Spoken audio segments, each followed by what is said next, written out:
Hello everyone समस्त को जय Jagannath and good morning morning morning रु आज बाड़ी पटक पलि आसी कारण आज आम अमृतभंडा तोड़ा होची गछ पाचिला अमृतभंडा ताकू आज फ्रेश फ्रेश काटिकी भी खिया हबो टेस्ट जणाइबा फ्रेश फ्रेश केमती लगुच एटा जहाँ हेले 3.5 किलो हम बोली मत कहते ये देखा जाऊँ फटोरे केटा मुझे जानी कि रियल बहुत बड़ लगुला तो ए रिसेंट तोड़ा है पपया रिसेंट किया आउटी नहीं है भला नहीं ये घर के दरवाजे तभी खुलेंगे जब तो सारे आएगा।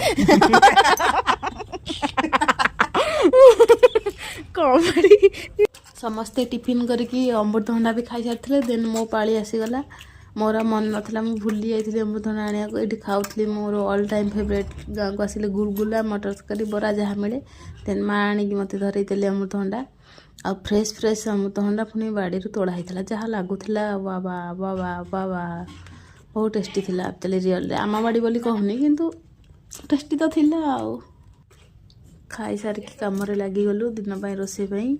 देन पूर्वी के बसिक तार अलिया कम चलई पाठ पढ़िया ना रे धप्पा धप्पा धप्पा इवनिंग टाइम हो जाता तो बाबा मार्केट जाइए से आनी देते गुपचुप टेस्टी टेस्टी गुपचुप पूर्वी खाली इधर उधर हो देवी बोली देन मु खाईदेली चुप चुप ऑल टाइम फेवरेट मोर गुपचुप।